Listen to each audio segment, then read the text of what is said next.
Welcome back to Note to Self. I'm your host, Leah Tyndale, and I am beyond excited today because I have got a very, very special guest. She is the host and creator of the hugely successful podcast, The Psychology of Your 20s, and she's now an incredibly published author with a recently released book, Person in Progress, A Roadmap to the Psychology of Your 20s. And she joins me on Note to Self right now, Jemma Sbeg. Hello, welcome to Note to Self. My goodness. Thank you for having me. I'm so excited to come on board. My heart just got really racy there just then. I don't know Oh, why. really? I'm Oh just my, getting you're so nervous. excited. I think I am. I was like, oh no. But I'm so excited as well because I wish that there was a podcast like yours back when I was in my 20s. There is just over 10 years between us, but I feel like we have so many similarities. And like as I go through the list of all the topics you've covered on your podcast, I'm like, oh my gosh, I'm looking in a mirror, a Oh younger my God, version really? mirror of myself. It was amazing. It's like dating with an age gap, traveling solo, career jealousy, high functioning depression, tick, tick, tick, tick, tick. And so it's been incredible to listen, and you're doing so many wonderful, wonderful things. But to start, I want to have your origin story because even there's similarities. I've started this podcast because I really wanted to unpack being in my 30s because it's a new beast that lies just around the corner. But for the podcast, it's all about sort of unpacking some complex things that you go through in your 20s. What made you start on the journey of it, and what is your origin story of the podcast? Oh, I will tell you. It really started where I think a lot of good things actually start, which is from a breakup. Yeah, great.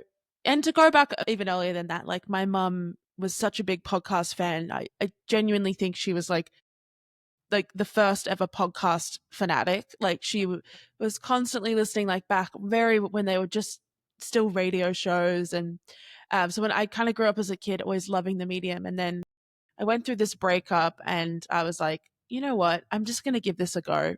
Because I had this idea, and I don't know if you feel the same, Leah, but the easiest way I can tell if I need to do something and if an idea is something I'm truly meant to do is if I suddenly get very stressed and worried that someone else will do it before me. Yes. And it's not like a competitive thing. It's like, oh my gosh, like this idea is so precious that if I don't make it, someone else will because it's such a good idea. I don't even have ownership over the idea. Like I have this really deep belief that things that need to be made exist in the stratosphere and they'll come to someone who is most primed to make them. It's this theory by like Elizabeth Gilbert. And so I really do feel like it just kind of came to me and I was like, I have to do this. Like I just have to there is no I can't be 60 and being like, God, I wish I'd made that podcast when I was in my 20s. So I kind of made it for myself. And if really, really early listeners, of which there are probably like 30, will know that like I used to interview my friends like in my bedroom and I Right. used to record in my car. Yeah, it So was good. oh my God, it was ridiculous. I was like, what am I doing? And some of those have since been deleted. Like I sometimes get DMs from people being like, where's episode 5? And I'll be like, well, in that episode is where I revealed where I lived. And so it was just like a kind of fumbling but fun process. And then it was all I wanted to do all the time. I had a corporate job. I moved to Sydney. I went through another breakup, two in 1 year for I anyone love who's that. counting. Anyone who's playing along at home. Second one was definitely worse. And I moved to Sydney and was just like, I'm going to do this corporate career. And but I couldn't stop doing the podcast. And I was so infatuated and obsessed with it. I hadn't really thought about this for a while, but there was a time when I almost quit. Like I didn't make an episode for like 2 months. Yeah. And I think about that a lot now. And I'm like, oh my gosh, I don't know what brought me back, but I'm so glad I didn't just stop there. Yeah, well, So I yeah. think millions of people would agree that they're so glad that you didn't stop and you've kept going. The proof is in the pudding because, yeah, it is such a successful podcast, and rightly so as well. It's not just, a puff podcast, which, there are a dime a dozen out there. You're trying to give tangible tips from a lot of peer-reviewed journals and research that are out there already. So I suppose to sort of, if some people, especially people maybe in my demo who aren't listening about what you're going through to 20s, what are some of your background in the space, and what's your process as you go through the research and what you're trying to bring to each episode? Yeah, great question. So I have a psychology degree. I also have a philosophy and an economics degree. Oh, that's And cool. I I know love it. I always have to say that I have those so that my mum I think she always wanted me to do something in that. So I'm like, look, mum, it's kind of, they're useful. It might happen. Yeah, maybe. It does actually really help, like with siphoning ideas, and there's so much economics and psychology as well. So I did that, and then I was working in like the research space, and I was mainly doing research in child maltreatment and domestic violence, which is quite Yeah. unfortunate and sad. And it was very heavy stuff. And then started working as well in like the children's mental health space and creating mental health programs and evaluating mental health programs for kids. So I had a real research background, and I was about to like go back and start doing my master's. I was like ready to pursue my master's when the podcast took off. And it was this weird moment of being like, I have to choose. Yeah. I really have to choose. Like I can't do both. It would have been just ridiculous to essentially start a business and do your masters in the same year. And so I was like, okay, well the podcast probably won't be here in 5 years time, so I'll do that. I think that background is really important because so much self-help at the moment is just someone being like, this didn't work for me, so it's not going to work for anyone. Or me and my friends think this, and so you should think this. Or this applied to my lifestyle, so everyone should be doing it. And we have science for a reason, and people train a long time to figure out very small things about how we work, and they specialize in like the most micro parts of humanity and how we work and psychology. And so I think my approach has always been rooted in that, like what is the science saying? These people exactly get huge groups of people together, like there's so many learnings there, and there's such an explanation. And I feel like instead of just being one woman's opinion, you can be like, oh, this has evidence behind it. So I Yeah. must read, Leah, I can't even tell you. I think I would read like not properly read them, but not all of them. But Yeah. I think I would skim / read probably like 50 to 100 academic papers a week, just trying to put stuff together. I'm waiting to run out. Yeah. I have Can you actually run read a out? couple.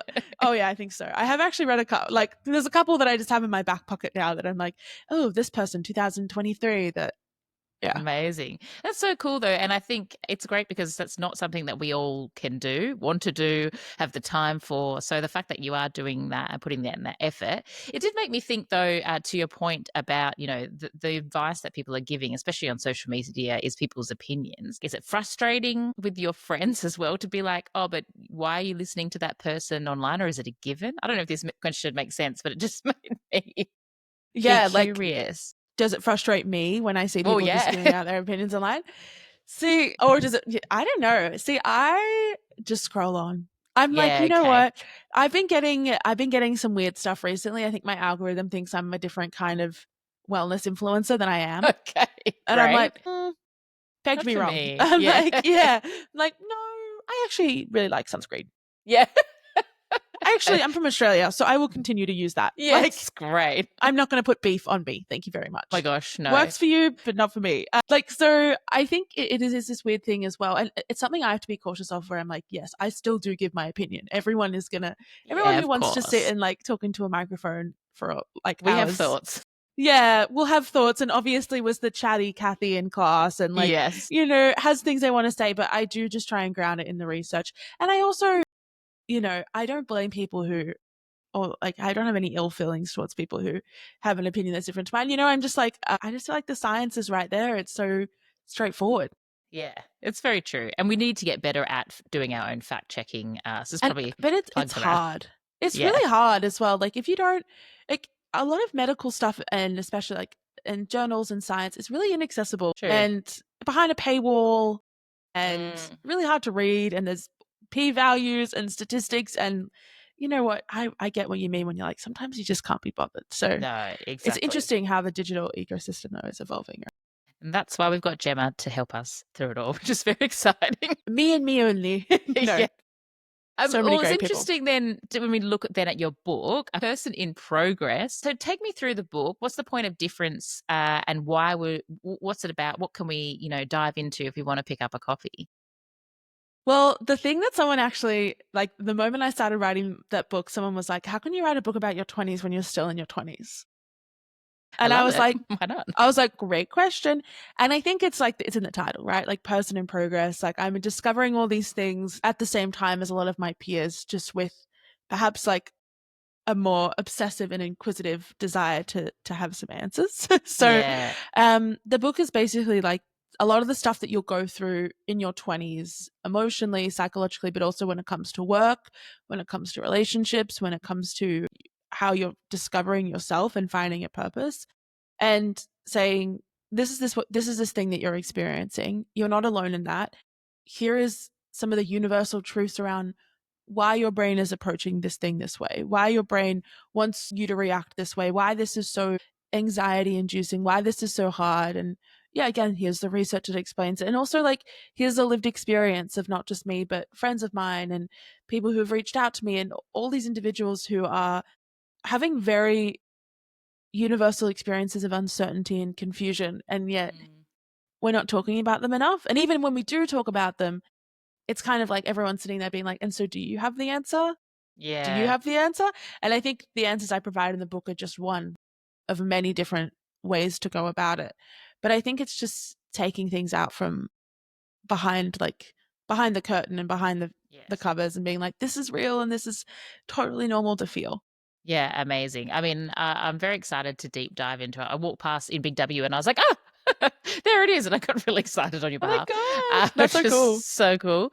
And one of those things, I suppose, that you do unpack is a topic that I wanted to sort of, I was going to, I'm using very bizarre words today. I was going to say tickle into, Oh, I but love sure. when people just randomly tickle into. Let's We're going to tickle tickle into it. into it. Ooh. It makes it sound so much more. It does. Except the topic I want to tickle into is jealousy. So I'm not sure. It's a Tickle bit of out an of, interesting, maybe. yeah. And it's interesting as well because one of the reasons I first came across your work was because I was looking into jealousy, and there's just not enough from what I found anyway, research or people talking about it. It's not an emotion that we really like to put in the spotlight or have its heyday. It's very negative, offers Mm-hmm. often framed. But in your one of your podcasts, you unpack it a little bit and you put a really positive spin on it as well. Can you take us through some of the sort of, I suppose, positive ways to look at jealousy? And I know you Mm, talk specifically about career jealousy, but there's probably it flows to other types of jealousy as yeah. well. It's, you know what? It's this weird thing that I think a lot of us have noticed, where it's like these emotions good, these Yeah. emotions bad, these emotions like pure, these emotions sinful. So I Mm, actually no, like every single emotion serves a purpose, and every single emotion has its counterweight, right? So love and grief, anxiety and excitement, jealousy and motivation and mm, admiration. And I think when you just view it as like, I shouldn't be feeling this way, this is a terrible feeling, it means that I'm a bad person, it means that I'm an ungrateful person, you actually lose out on so much of the learning, mm, like all of the lessons of jealousy. Jealousy is an incredibly great, like it's such a great I don't even know the word for it, like storyteller. It's a mm. great like a sundial in the right direction. Like it's such a great, I can't even begin to, basically like it will tell you more about yourself than you think Yeah, great. if you let yourself sit with it. The biggest part being jealousy is basically the easiest way to tell what you want from your life. Ooh.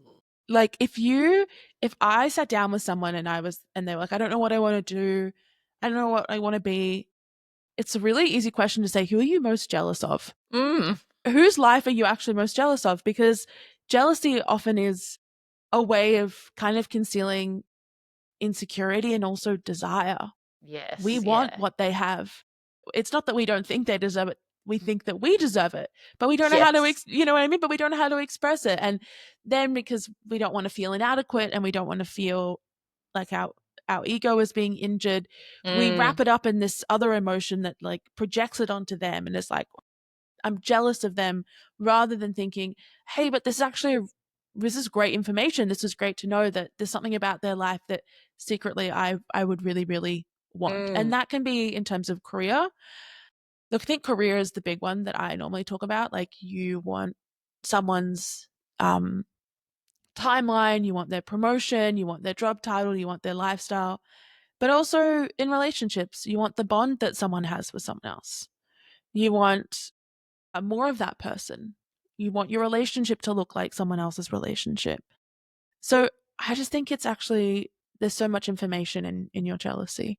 Yes, I love that. I think that's a good thing to unpack. And it's interesting as well. I know people have asked me that question of like, but it's been phrased differently where they've gone, well, who do you admire? And then you could pursue that. But for some reason, admiration doesn't fuel me the same Yeah. way because Yeah. I won't think of someone. But if someone says, yeah, or Because even, it's a more powerful emotion, right? yes, It's so exactly. much more emotionally salient. Mm, That's like the big thing. It's like, yeah, admiration is great, but jealousy is like the real. That's like playing. yes. That's like the real deal. It's such a horrible thing to wrestle with. And for many of my listeners, they'll know that I have a religious background. So then you had that's coming in, the whole So did messaging of, I. Oh my are we goodness. related? I don't know. Yeah, I'm like, hey, wait a I second. know. Timelines shifting here? But it's so interesting because that frame of lens, like that puts a different lens on it as well, because then all of a sudden the guilt around jealousy is that we should just, like, you're laying down your cross kind of thing. You're laying down unto Mm, yourself. And so you shouldn't be jealous because you should just be happy for everyone and be excited for everyone and love everyone. But that's not realistic. And you just get yourself into these tiny little knots and you're just wondering why you can't move past these big emotions, but they'd never even had time to be in the sun in the first place. So I love that. I think that's a great, yeah, a great reminder for us to use it as a positive. Do you mm. have someone at the moment that you're jealous or admiring, or are you just propelled by your own, like, what is my life right now? I am like, what is my life right now? But I do find myself getting quite jealous and envious often. But I think for me, I can really tell that it's just that this has happened, like my career has happened very quickly. I am very young. And it really comes from an insecurity that I won't be able to make it last, to get very vulnerable with you. Like, it really, what it is again, I want that future. I want to be like that person, and I don't trust that I'm going to be able to do it. And so if I can convince myself that actually, like, no, I don't like that person, and actually, no, I don't want that, then it will feel okay if I don't get it. Like, that's really where I'm Mm, at with my jealousy right now. I also try and remind myself that jealousy, especially when it comes to career jealousy, and especially how that goes hand in hand with comparison, is often a circle, not a ladder. mm, So you're comparing yourself to Michael, who's comparing himself to Leah, who's comparing herself to Gemma, who's comparing herself to Michael. Like, it's this yeah, whole, like, everyone, like, no one's actually that satisfied. Whereas sometimes we think that, like, there's someone who is objectively at the top who we're all comparing yeah. ourselves to and who we all want to be like. And it's like, actually, no, like, people have varying degrees of success and happiness and joy and accomplishment in different areas. And Mm. like, and people are going to reach their peak and then their plateaus and then their peaks again at different times. When you kind of start to see that, and that actually it's just, you have no idea what's happening in someone else's life, you have no idea what their emotions are, then you can, I think, then it feels like a bit of a salve, like it feels like a bit of a Mm. soothing thing. Yeah. This has been most present to me as well with my sister, who is a beautiful mum. She's older sister and she's got 3 kids. And that is the most fulfilling and wonderfully joyful thing in her life. And I'm just not that. And I'm like, I have to remember, yeah, for her, that is her career aspirations, then just support her being a mum. And so, if, yeah, like you're saying, it is so different and we don't all have the same epitome of where we're going. For her, she's Mm. made it. And I'm so stoked for her. I do wish sometimes I could just have a baby and be stoked with it, but it's not Yeah. not what cloth I am cut from, unfortunately. No. But it is really interesting. And the other one that I think sort of goes, you've touched on it briefly. This is the imposter syndrome, which unfortunately doesn't seem to ever leave you. I feel like it kind of No. it goes on and on forever. Are you tackling I it? How are you know. going? I am tackling it. And you know what? I was talking to a friend the other day about this, literally last night. So, Leah, it's Hmm, funny that you brought it up. great. Where, early on in my, like, podcasting career, I signed this big deal with iHeartRadio. I Hmm, was like, not going to say who it was, but you could figure out who it was. yeah. Like, it's literally on the podcast app. Like, I signed this big deal and I was like, oh my God, like, my life has changed. I can quit my job and I can do this full time, and like, I can really back myself. And then that deal lasted for 2 years. And I thought at some point, I would feel good about it Hmm, and be like, no, no, like, I am actually, I am someone that they want to work with, and like, I am providing value, and I do deserve to be here, and I do have enough listens, and I do work really hard. And then I just re-signed that deal for another 3 years. And I was saying to my friend, I was like, God, I really thought I would feel like I deserve this by now. Yeah. And I don't. Like it's just this constant sense of like, I have to keep growing and I have to keep proving, and one day they're going to figure out that it's a lie. And I remember in 2023 my podcast was like the 19th most listened to podcast in the world. You know how I still think that was a mistake? It's like it wasn't, and it was done by like Spotify, and I am waiting for the day when they post an announcement being like, we got our data wrong or Retraction. something. Retraction, like anyone's paying attention. Like I'm like, they got it wrong. And it's like, this is like a major global company. Like they didn't get it wrong. Like, Wow. but in your head, like I wouldn't be surprised if they told me that they did. You know what I mean? Yeah. And so you have this evidence, and I don't say this to be braggy, and I hope people don't take it as that, but more so as like you have this evidence that is so glaringly obvious and you still can't accept it. And I think that's like, it's such a disease sometimes. It's so frustrating when you're just like, you know, the other thing, Leah, I'm sure you have this. Yeah. I was having dinner with my friend last night. And this woman is like amazing. She's incredible. She just got into Harvard. She's like freaking Australian Elle Woods. Amazing. And she was like to me, oh, I think they made a mistake. And I could look at her and be like, that is the most stupid, ludicrous thing I've ever heard. Do you not know how incredible you are?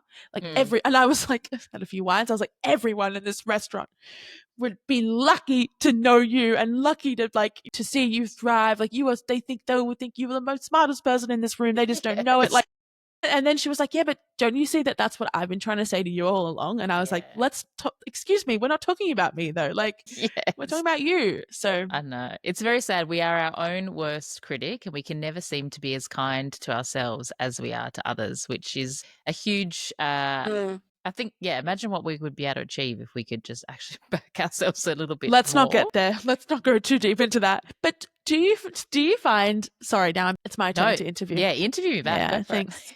Do you find like if someone else criticized you and someone else was like, you don't deserve what you have, what would you say online, or what would you say to them, or like in person? Oh, well, it probably depends on what it is. It'd be mixed. Part of me would be like, you're right. I'm a mere lonely worm. And I would go away. And then I would think about it and I'd go, hang on. No, actually, let me tell you, I've worked really hard and these are what I've been doing, and you try and prove yourself, I think. But I definitely start with the lowly worm part. Really? That probably isn't the answer you wanted. No, because I was expecting you to be like, you would just be so offended and you would just immediately be like, how dare you say that to me? It's or like at least strange sense of self. See, but this is me. Like I'm so like I have this like weird ready to fight gene in me. So maybe that's like where I'm like, if I don't know, I got in a lot of trouble when I was like in uni. Like I don't know. I was like, how dare you say that to me? That's even if I think you're right. I need to get some of Gemma's energy and approach and not be, I don't know why. I think it's a long time coming, my career, my journey. And so that whole imposter syndrome is so rife because I'm a late bloomer, I suppose you would say, in the world. I've changed careers 3 times. Cool. And so I don't feel like because I'm surrounded by people who've been doing it for, 10, 20 years, and then I just wander on in. So but you have a fresh perspective, right? Like that's the thing. I was talking on the podcast today, I just recorded an episode around how to deal with uncertainty in your 20s, and I was saying on the podcast how I collect like weirdly stories of people whose success was a bit different and like who didn't go to A to B. And so now I'm going to put your story away in my little folder. Okay, great. Anytime I hear about those stories, they make me like, I'm just like, oh my God, and this person's so cool and they did it differently. And I think about people like Dochi and like friends' parents who they've told me their stories, or, Stephen King. And I just think that those stories are so much cooler and so much more fun. Yeah, and absolutely. It reminds me of this quote. I had a quote in my head, life is not linear. Oh my God, this is my quote. Okay, go. And no matter how many detours you take to get to your destination, you're still going to get there quicker than someone who didn't get in the car. I feel like that's the same. It's not linear. It's a journey, it's a series of experiments.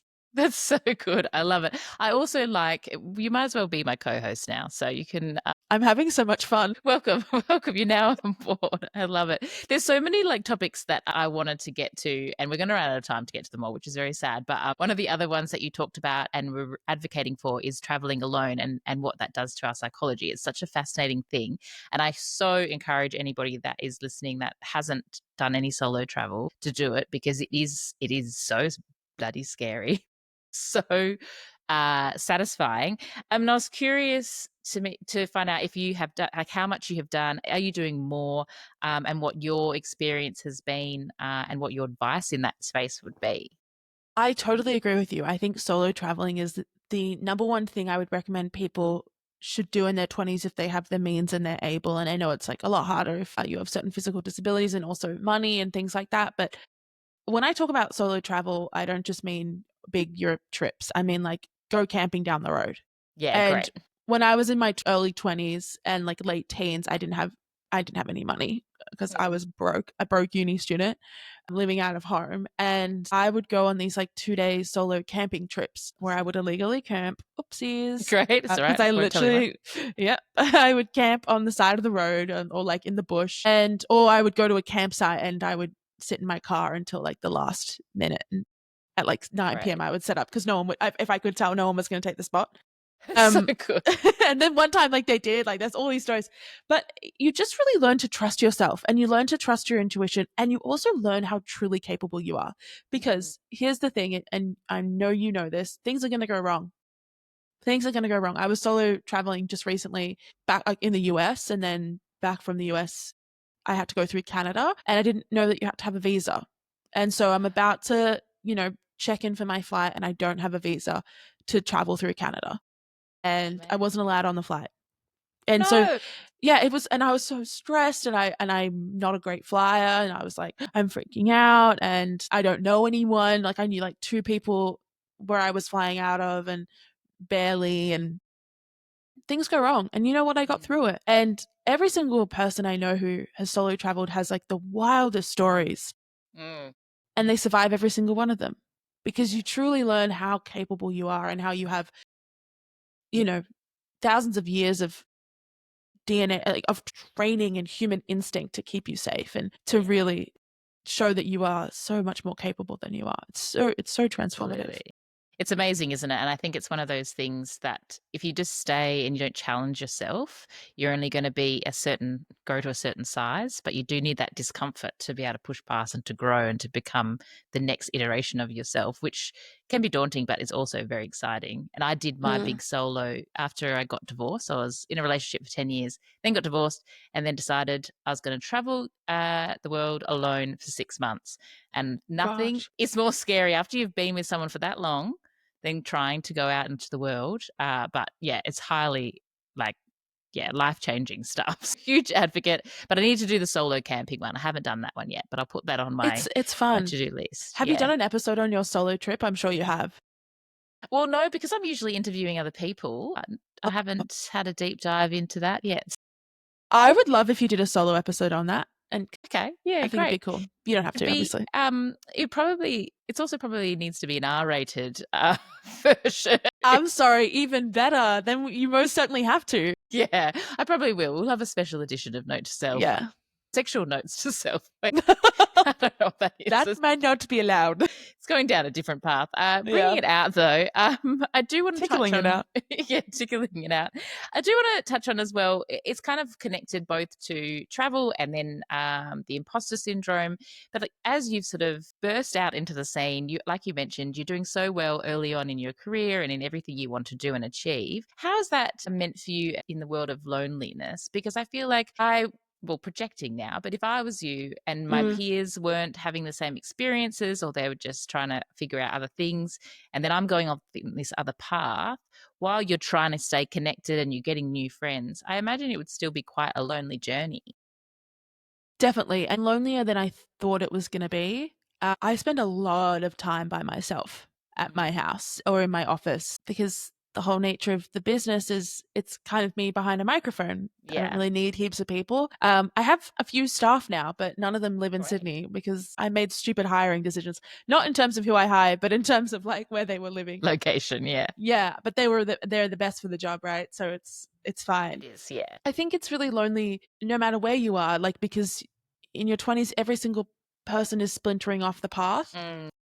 You spend the first 18 years of your life in the same systems and everyone is in the same position, working towards the same goal of graduating or getting an apprenticeship, or we're all looking, the end goal is the start of the next chapter and we're hoping to get there. And then you get into your 20s and it's like, oh my gosh, like no, it's like one person is like over there and another person is over there and it's just gone and just splintered, and there's just a natural loneliness in being like, I don't have that tribe anymore that's built on convenience or those same experiences. I will say when I was in high school, like I didn't really have many friends. I was a very like kind of lonely teenager. I was very bookish and very serious like serious, but like I don't know, I just was very focused. I really wanted to, I don't know, be a politician, and that's Great. Yeah, but most 16-year-olds don't want that, and so it's not a great way to make friends. And being contrarian when you're 16, like it's not cute. Yeah. I think it is if you're a 16-year-old listening to this. Yeah. It's worth it. You become a cool person, but I didn't really make any friends until I was in uni, and then I was like, oh my gosh, this is what it feels like to have people want to hang out with you. This is amazing. Yeah. And so for a long time, I think I would describe myself as quite greedy with friendship, where I would just, anyone who wanted to be my friend, done. We could be friends. I would have time for you. And I ended up very lonely in that situation because I just had all these people, because it's like a kid filling up like on sugar when they're not allowed it, when they're a child, like, and then they get sick. And that's kind of what it felt like. And so now I do feel like like the expansion, and then we've got like the retract, like it's kind of, what's the word, like closing back in, and it actually feels much nicer. I do think though, working for yourself as well, it's so lonely. Yeah. I'm sure like it's so lonely. You spend a lot of time just with your own thoughts, and then you kind of have to be like, is this a correct thought? Because there's no one here to like test this with me. And thoughts like, oh, does anyone even like me anymore? And am I even doing the right thing? And what do I think about this? And there's no one there to like, to you bounce off. Exactly. No, I feel like that makes so much sense. And it's one of those things as well, like obviously I work in radio as my other normal job, and people think it's such a fun, great job, and it is, but you are, same thing. You're in the one little studio, you're just making fun with yourself and the listeners. Sometimes they call in and that's really great. And but sometimes they don't. And then I know, alone. But it's still, yes, one of those things. But I feel like that's good. You do, and you learn different coping strategies. And I imagine as well as you go, you'll find more people that are in your hub. That probably has already happened by the sounds of it with this wonderful friend that you had dinner with last night. Oh yeah, and that's the thing. Like, she's actually an old uni. She was my first friend from uni, actually. Oh, amazing. So like my first like really like big adult friend, and I love her so much. But the other thing is, find friends who are in the same chapter as you.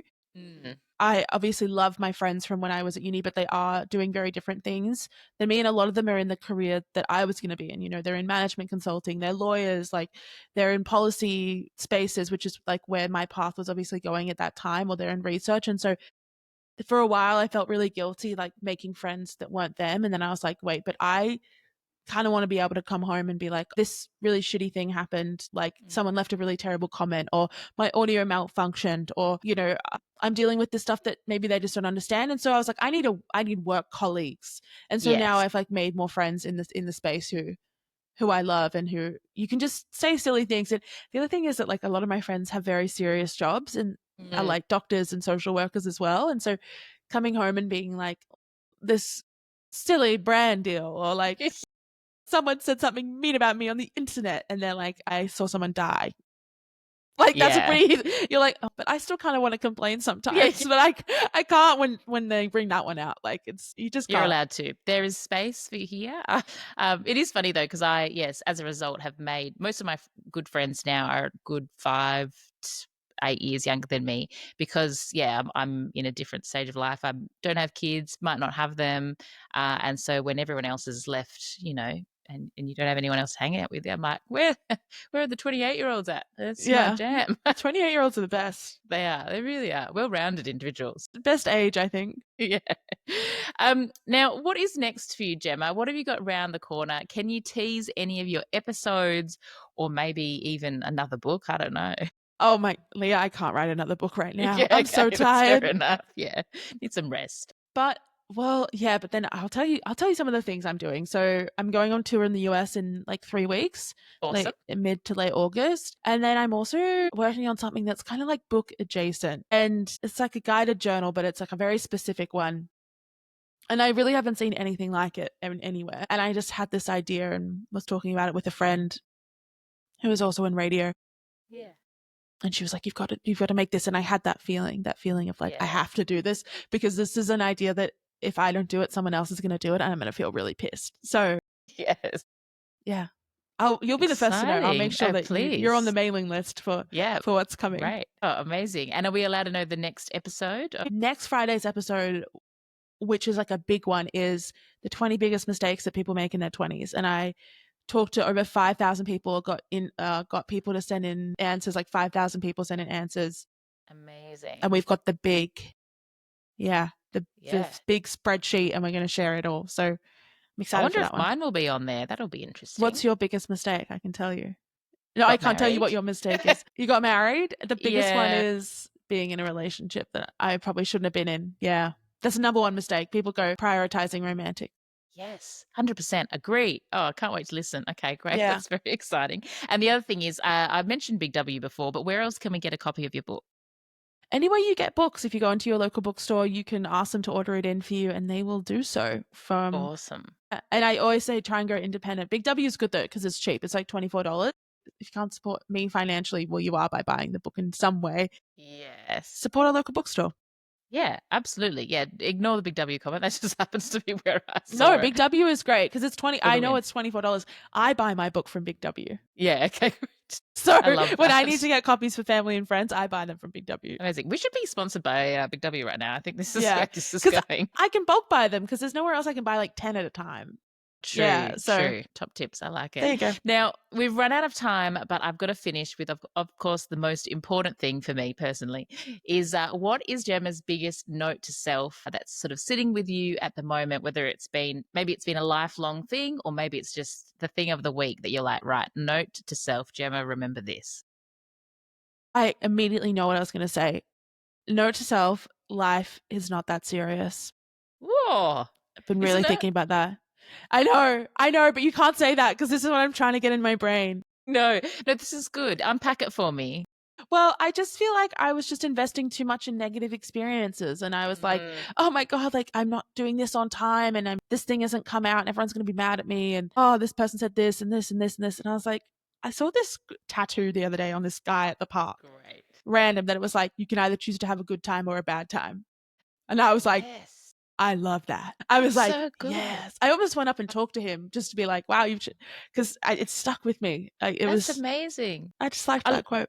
Literally have chills at the moment. That was very serendipitous because recently my partner sent me a video that was talking about a guy who said, why do we say, oh, I'm just having a bad day, and you sort of almost choose to have a bad day, but yet we never choose to have the good day. It's just like, we just let it be. We let the crappy feeling just be rather than being actively on the other side of choosing to have a good day. You know, the other question I ask I wake up, and I've been doing this recently, is I wake up and I go to the universe, God, whatever, I go, show me how good it can be. I wake up and I go, show me how good this day can be. And then I always have a good day. I didn't do it this morning, but I've had a good day. So sometimes sometimes it's rollover, there's rollover effects. It's just framing your attitude and your mind. Yeah, and you look exactly. for it, don't you? You start to see it, which is fantastic. Well, I tell you what, Gemma, you are an absolute delight. Make sure you go and listen to Psychology of Your 20s. Go and grab a copy of the book Person in Progress. But I tell you what, I think I've made a new friend. I think so as well. You're new friends. Oh yeah. You know how many times I had to stop myself from being like, and what was that like? I have so many questions for you. Where I'm like, Whoops. I know. I was like, oh wait, you're not my guest. No, but you have been a delightful guest. So thank you for Thank joining you. me on Note to Self.